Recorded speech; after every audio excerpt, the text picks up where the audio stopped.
अगर इस फॉर्म में नहीं है तब फिर ये हमारा क्वाड्रेटिक इक्वेशन नहीं है। तो हम लोग देखते हैं पहले question, x + 1 whole square this is equal to 2x - 3। यहाँ पर देखते हैं बेटा, इसका होल स्क्वायर करते हैं, then we have x² + 2x + 1 whole square कैसे किया, a + b whole square, a² + 2ab + b² और this is equal to 2x - 2 3 जा 6। इसको सबको हम एक साइड कर देते हैं, x² + 2x, ये +2x इधर ट्रांसपोज करेंगे, -2x, ये +1 और इस -6 को इधर ट्रांसपोज करेंगे, +6, this is equal to 0। x², ये प्लस ये माइनस, ये हमारा हो जाएगा 0 और +7, दिस इज इक्वल टू 0। अब आप लोग सोच रहे होंगे ये इस फॉर्म में है या नहीं है, तो अगर आप ध्यान से देखें तो ये इस फॉर्म में है। कैसे है देखते हैं इसको, x² प्लस हम इसको यहाँ पर 0x राइट कर सकते हैं, 0 × x और +7 इज इक्वल टू 0। अब x को 0 से मल्टीप्लाई कर दो, यहाँ पर हमारे पास 0 आ जाएगा। तो ये जो इक्वेशन हमारा है वो इस फॉर्म में है, इसलिए हम कहेंगे ये हमारा क्वाड्रेटिक इक्वेशन है। आप देखिए, this is in the form of ax² + bx + c is equal to 0, therefore the given equation is a quadratic equation।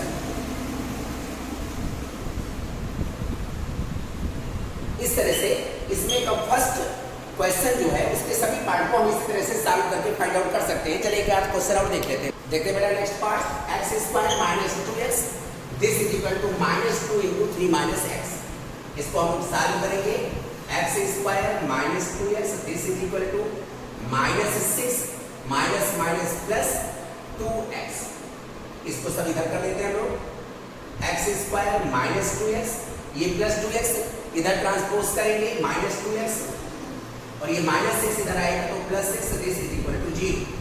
Therefore x² - 4x + 6 is equal to 0 और this is in the form of this is in the form of ax² + bx + c is equal to 0।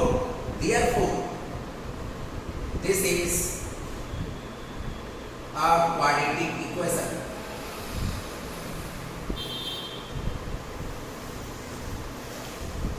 तो इस तरह से हम question number first के सभी part को solve कर सकते हैं। चलिए अभी हम 2-3 और बताते हैं आपको। चेक करते हैं बेटा थर्ड पार्ट, ये हमारा क्वाड्रेटिक इक्वेशन है या नहीं। इसके लिए हम क्या करेंगे, वही जो अभी तक हम लोगों ने किया, इसको पहले मल्टीप्लाई करेंगे, इसको और इसको मल्टीप्लाई करेंगे। x से x में मल्टीप्लाई करेंगे x², x से 1 में मल्टीप्लाई करेंगे 1x, -2 से x में मल्टीप्लाई करेंगे -2x, -2 से 1 में मल्टीप्लाई करेंगे -2 और सिमिलरली यहाँ पर हो जाएगा x से x में मल्टीप्लाई करेंगे x², x से 3 में मल्टीप्लाई करेंगे 3x, -1 से x में मल्टीप्लाई करेंगे -x और -3। x² is cancelled by x², then we have -x -2, this is equal to 2x - 3। इसको सबको एक तरफ कर लेते हैं, -x -2x -2 + 3 this is equal to 0, -3x + 1 is equal to 0। आप चेक करो क्या ये इस फॉर्म में है, तो आपको दिख रहा होगा कि ये इक्वेशन हमारा इस फॉर्म में नहीं है, इसलिए हम कहेंगे कि ये मेरा क्वाड्रेटिक इक्वेशन नहीं है। It's okay. हम लोग यहां पर देखते हैं, because this is not in the form of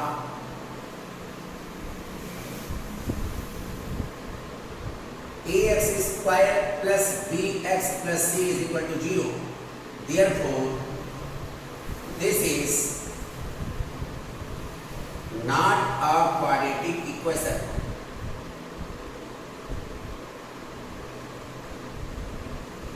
not a quadratic equation. Clear करते हैं क्वाड्रेटिक इक्वेशन क्या क्या हो सकता है, इसको ध्यान सुनिएगा।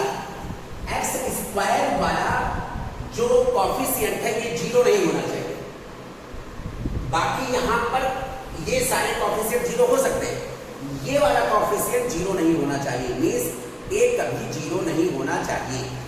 और इस फॉर्म में है तभी ये हमारा क्वाड्रेटिक इक्वेशन है, मीन्स क्वाड्रेटिक इक्वेशन इस फॉर्म में भी मेरा हो सकता है इज इक्वल टू जीरो, इसको बोलेंगे प्योर क्वाड्रेटिक इक्वेशन। इस फॉर्म में भी मेरा क्वाड्रेटिक इक्वेशन हो सकता है, या इस फॉर्म में भी हो सकता है A X square plus B X is equal to zero, ये भी मेरा क्वाड्रेटिक इक्वेशन है, मीन्स यहाँ पर कांस्टेंट सी के प्लेस पर जीरो हो जाएगा। तो ये सभी के सभी क्वाड्रेटिक इक्वेशन के फॉर्म है और ये सभी के सभी इसी फॉर्म में, इसलिए ये हमारा क्वाड्रेटिक इक्वेशन है और ये वाला मेरा क्वाड्रेटिक इक्वेशन नहीं है, क्योंकि यहाँ पर एक्स स्क्वायर का कोएफिशिएंट जीरो हो गया, इसलिए ये मेरा क्वाड्रेटिक इक्वेशन नहीं है, ये इस फॉर्म में नहीं है, इसलिए क्वाड्रेटिक इक्वेशन नहीं। इसको चेक करते हैं हम लोग, 2x स्क्वायर, x से यहाँ मल्टीप्लाई करेंगे प्लस x, माइनस 3 से यहाँ मल्टीप्लाई करेंगे माइनस 6x, माइनस 3 से यहाँ मल्टीप्लाई करेंगे माइनस 3, और यहाँ पर x में मल्टीप्लाई करेंगे x स्क्वायर, x से 5 में मल्टीप्लाई करेंगे 5x, सबको एक तरफ ट्रांसपोज कर लेंगे, 2x square minus x square plus x minus 5x minus 6x minus 3 is equal to 0, 2x square minus x square, then we have x square, x minus 5x और ये minus 6x minus 5 minus 11x और 1x minus 11x, then we have minus 10x minus 3 this is equal to 0। आप देख रहे हो कि ये इस फॉर्म में है, this is in the form of ax square plus bx plus c is equal to 0. Therefore, this is a quadratic equation.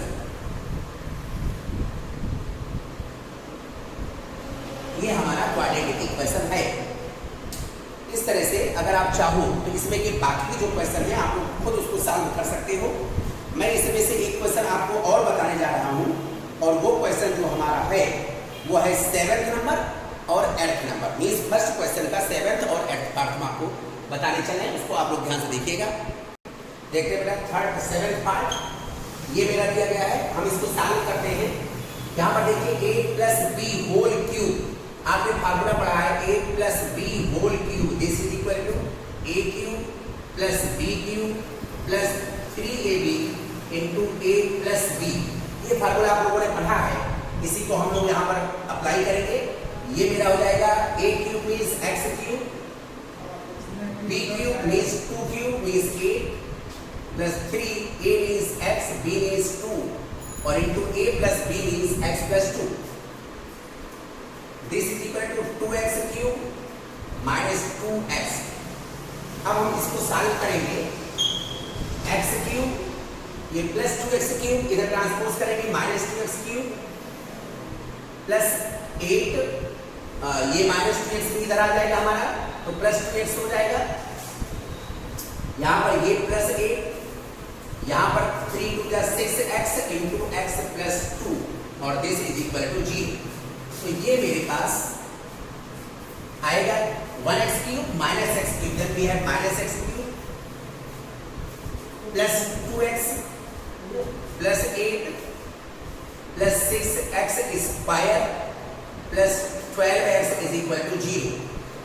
Now we have minus x cube plus 6x square plus 14x plus 8 is equal to 0।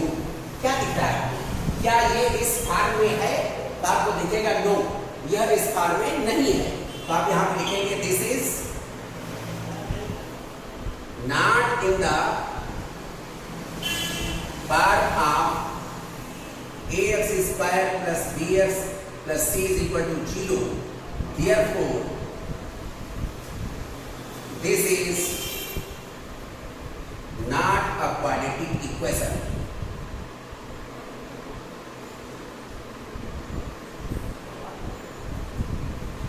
चलिए एक और part हम लोग देख लेते हैं, एल्थ part जो हमारा दिया गया उसको देख लेते हैं हम लोग।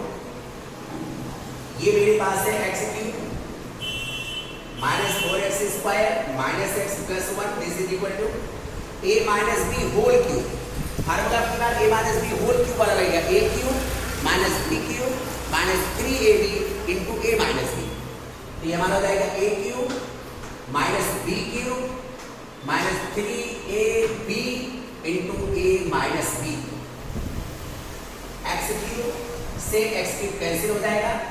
Now we have minus 4x square minus x plus 1 this is equal to minus 8 minus 3 to the 6x into x minus 2। इसको सॉल्व करते हैं लोग, minus 4x square minus x plus 1 this is equal to minus 8 minus 6x square minus minus plus 12x। इन सबको एक तरफ transpose कर लेते हैं। ये माइनस 6x स्क्वायर इधर आएगा plus 6x square minus 4x square, ये माइनस x और ये प्लस 12x इधर ट्रांसपोज करेंगे माइनस 12x प्लस 1 माइनस 8 इधर ट्रांसपोज करेंगे plus 8 is equal to 0। Therefore 6x square minus x square 6x square minus 4x square, तो ये हो जाएगा मेरे पास 2x स्क्वायर और minus 12x minus x minus 13x plus 9 this is equal to 0। आपको दिख रहा होगा ये इस फॉर्म में है। आप लिखना दिस इज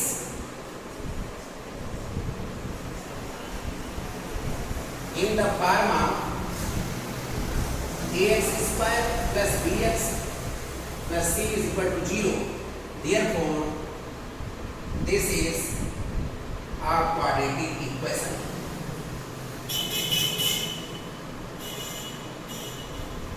तो कोई भी इक्वेशन हमारा अगर इस फॉर्म में है, इस फॉर्म में या इस फॉर्म में या इस फॉर्म में, तो फिर वो हमारा क्वाड्रेटिक इक्वेशन है। अब आप लोग इसको अच्छी तरीके से समझते हुए क्वेश्चन नंबर फर्स्ट आप लोग कंप्लीट कर लो, उसके बाद हम लोग देखते हैं क्वेश्चन नंबर सेकंड। देखते बेटा क्वेश्चन नंबर सेकंड क्या करना है, represent the following the form of quadratic equation. जो हमारे पास नीचे ये दिया गया है इसको हमें क्वाड्रेटिक इक्वेशन के फॉर्म में रिप्रेजेंट करना है। मीन्स हमें केवल क्वाड्रेटिक इक्वेशन ही बना देना है, उसके अलावा और हमें कुछ करना नहीं है। मीन्स उस क्वाड्रेटिक इक्वेशन को सॉल्व करने की जरूरत नहीं है, केवल हम क्वाड्रेटिक इक्वेशन इसको फॉर्म करेंगे तो बस। देखिए हम लोग इसमें क्या दिया गया, area of rectangular plot is 528 metre square. The length of the plot in meters is one more than the twice its width. We need to find the length and width of the plot. चलिए इसको हम लोग solve करते हैं। अगर इसका solution find out करेंगे, देखिए यहाँ पर लेंथ को का कंपेरिजन किया गया ब्रेड्थ है। मींस अगर हमें ब्रेड्थ हम सपोज कर लें, let the breadth of the rectangular plot is equal to x metre. हमने सपोज कर दिया कि जो रेक्टेंगुलर प्लॉट है उसका जो ब्रेड्थ है वो हमारा x मीटर है। तो क्या कह रहा है, लेंथ क्या हो जाएगी, one more than twice its breadth, means इस ब्रेड्थ का ट्वाइस और उससे one more. Therefore the length of the rectangular plot is equal to इसका twice तो 2x और 1 more means plus 1, कितना मीटर हो जाएगा। क्लियर है मेरी बात। तो ये हो गया हमारा ब्रेड्थ, ये हो गया हमारा लेंथ, और हमें क्या गिवन है, एरिया ऑफ रेक्टेंगुलर प्लॉट। तो अकॉर्डिंग टू क्वेश्चन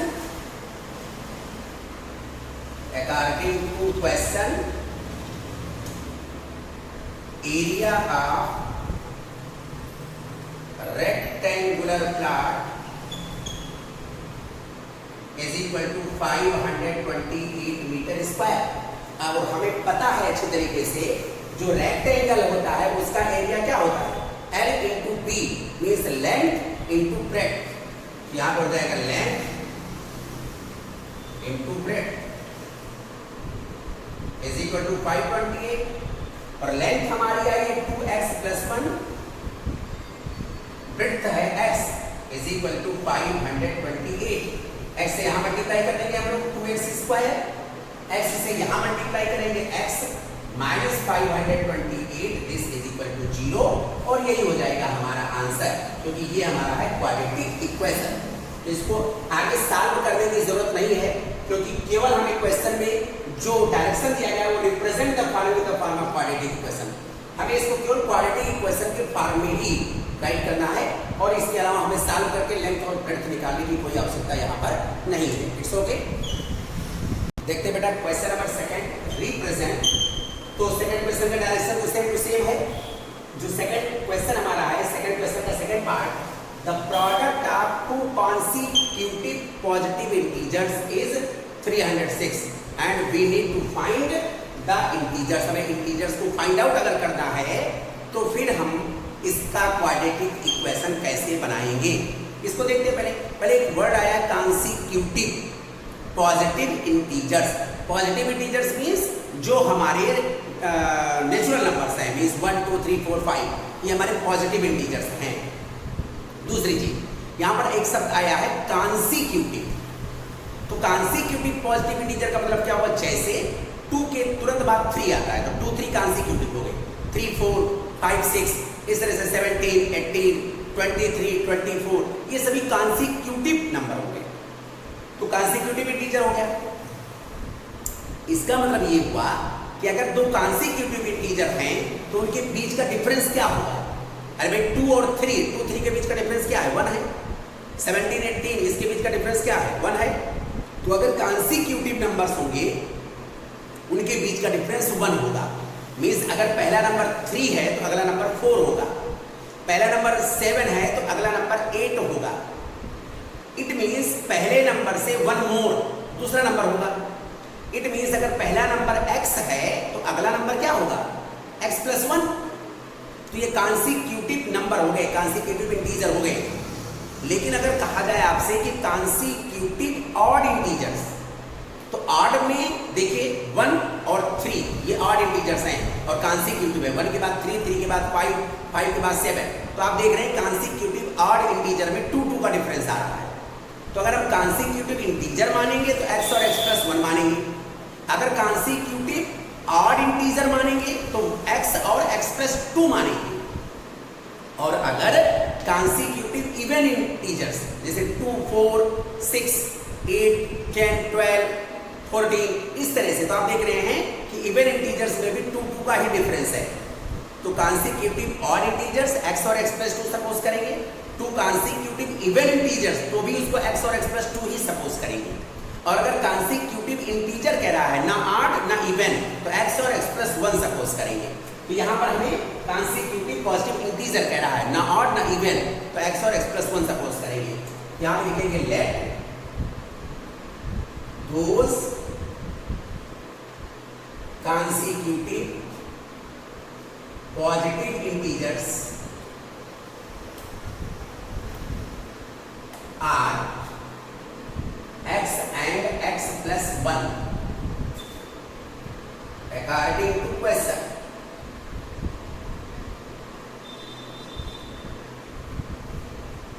क्वेश्चन के अकॉर्डिंग इनका प्रोडक्ट मींस ये जो दोनों नंबर हैं, दोनों इंटीजर हैं, इनका प्रोडक्ट मींस x × x + 1, इन दोनों का प्रोडक्ट 306 के इक्वल है।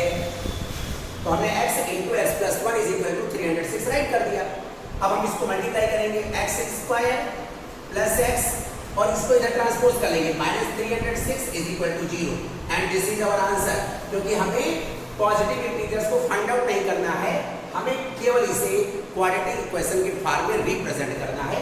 तो यही हमारा आंसर हो जाएगा। It's okay. अब हम लोग देखते हैं third part of question number second. देखते बेटा क्वेश्चन नंबर थर्ड देखते हैं। सेकंड का third part, Rohan's mother is 26 years older than him. Rohan की जो मदर है वो रोहन से 26 ईयर ओल्डर है। मीन्स रोहन की मदर की एज रोहन से 26 ईयर ज्यादा है। The product of their edges 3 years from now, अब से 3 इयर्स बाद उनकी एज का जो प्रोडक्ट है वो 360 हो जाता है। और we would like to find the present age of Rohan. हमें रोहन की प्रेजेंट एज फाइंड आउट करनी है। तो हमारा क्वाड्रेटिक इक्वेशन कैसे बनेगा इसको हम लोग देखते हैं। हम सपोज कर लेते हैं let Rohan's present age is equal to x years. Therefore present age of his mother is equal to x plus 26 years, क्योंकि रोहन की एज जितनी है उससे 20x ईयर ज्यादा है। किसकी एज? उसकी मदर की एज। अब हमें आफ्टर 3 इयर्स का प्रोडक्ट फाइंड आउट करना है। After 3 years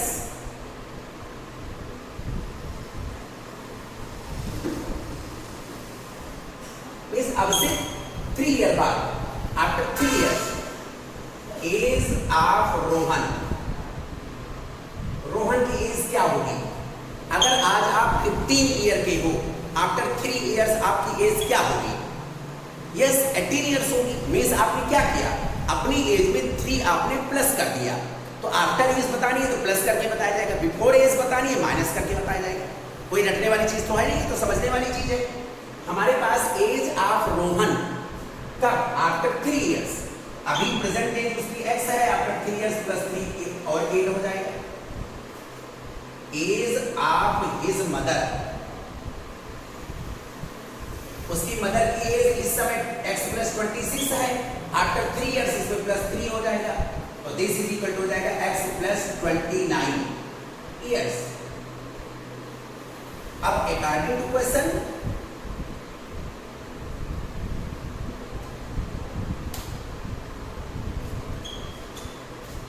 age of Rohan और एज ऑफ हिज मदर, इन दोनों की एज का प्रोडक्ट क्या है? 360 है।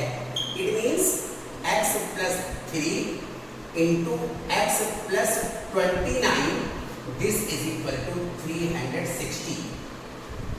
इसको सॉल्व कर लेते हमें क्वाड्रेटिक इक्वेशन मिल जाएगा।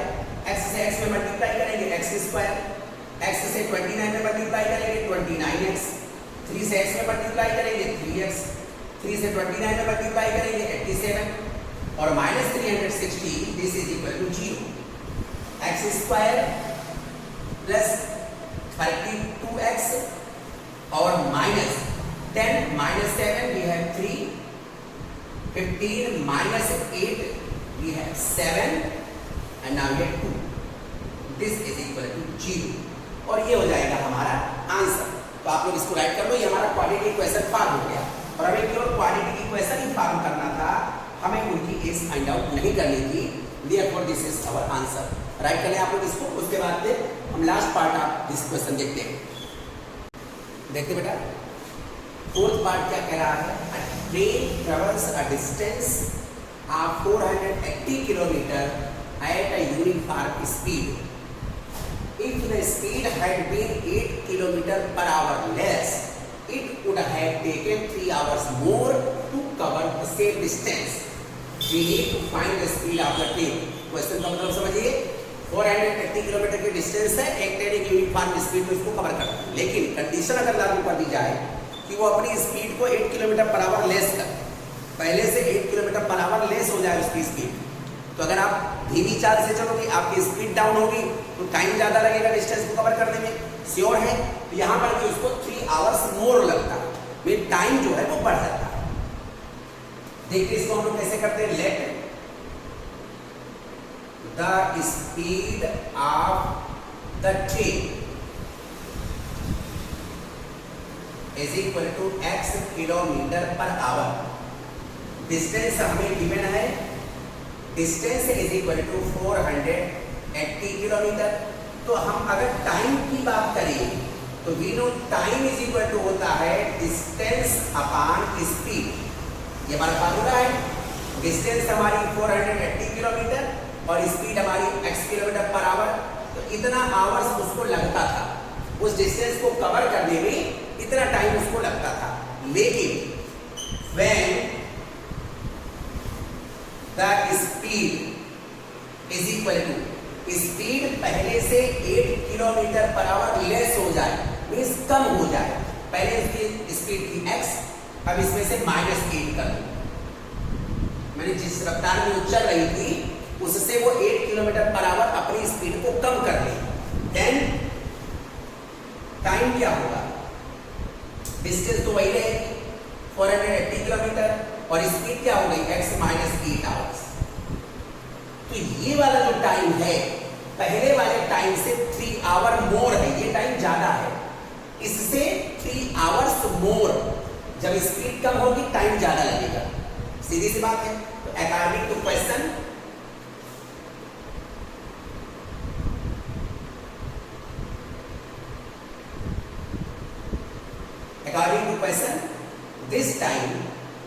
this time is 480 upon x minus 8, this time is 3 more than this time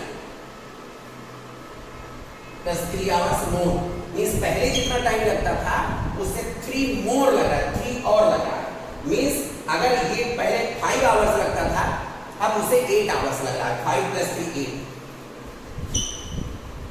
चलिए इसी को हम लोग सॉल्व करते हैं बेटा। 480 upon x minus 8 this is equal to, यहाँ पर हो जाएगा 480 प्लस x से यहाँ मल्टीप्लाई कर देंगे, then we have 3x upon x,